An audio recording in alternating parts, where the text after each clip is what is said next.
Hey everybody, it's Pastor Amy on this rainy Saturday afternoon, August 11th, 2018. As I've been preparing my sermon for tomorrow morning at 11, I've been wrestling with a number of things that I wanted to share with you, and I hope that maybe you'll consider coming on a Sunday morning to be part of the conversation in person and wrestle with these things together in community. But this week, as I was looking at the readings for Sunday, the letter of Paul to the Ephesians stuck out to me. Paul begins by this section that we read tomorrow by saying, "Putting away falsehood, let us all speak the truth to our neighbors." These words speak to something that we've been craving at least for the last 2 years, but I think really for much longer. But they were written 2,000 years ago to the church in Ephesus, which is now in Turkey. But it seems that falsehood then has always been sort of a thorn in the side of humanity. You see, the truth can be hard to pin down these days as we argue what are the facts and alternate facts. But truth is really something bigger than facts. You see, facts may be disputed, but truth is something that is agreed upon by the community as just and right, beliefs and values that we accept as our collective universal ideal. And we've been craving words of truth from people in leadership in our government.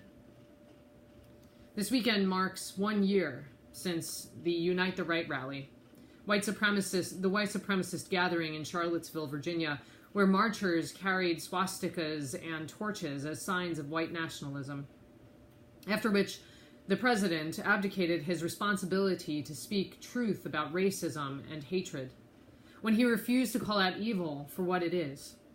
Most people felt that labeling anti-Semitism and racism was the truth that we all needed to hear from those who were in power. And such a no-brainer, easy thing to do that it seemed odd that he wouldn't just call it out right there.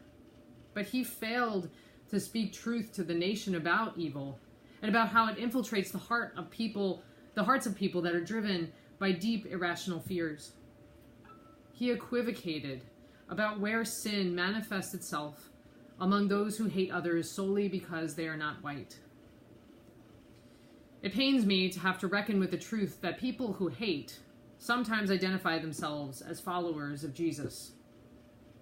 It would be easy for me to distance myself from them and to declare that they're not Christian. But the truth is that those who perpetrate events like those in Charlottesville are subject to the same temptations as you or me. In the Lutheran Church, we say that we are simultaneously saint and sinner.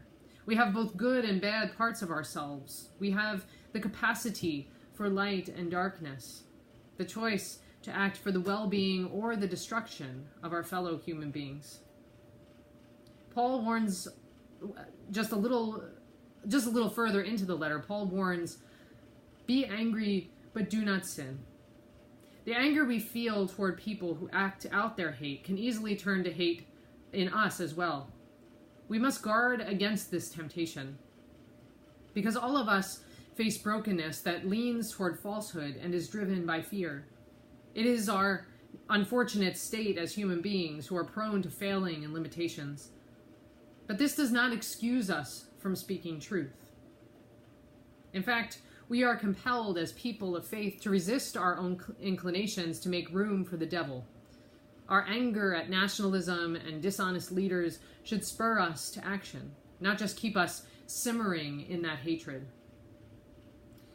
One truth that can be difficult for people like me to hear is that we need to face our own white privilege.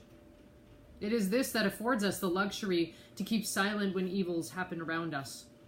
Because it's easier to vent about the terrible behavior of others. We can click like on Facebook or send a sad face emoji to the problems of the world. But often the brunt of the evil is felt by our sisters and brothers in communities of color. The truth of the gospel is this, that we are all united as one in Christ. If we do not take that to heart and let that spur us on to action, then we are complicit in the hatred of others. Paul, in this letter, urges us to begin close to home, to speak the truth to our neighbors. Truth about our own failings, truth about our need for forgiveness and reconciliation, truth about the need for us to be imitators of Christ for the sake of the world, to be leaders in the fight for truth among those we already have relationships with, even and especially if we don't agree with them on the facts. This should be what a community of faith like a church is about, a place where we speak truth in love, but don't shy away from the difficult conversations. At the Park Church Co-op, we strive to open that space for people as we remind each other of God's unfailing love and forgiveness. We practice speaking truth against the evils that infiltrate our lives and our society.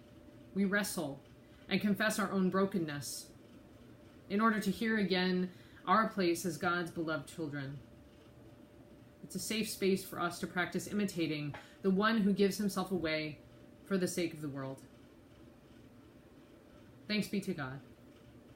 Amen.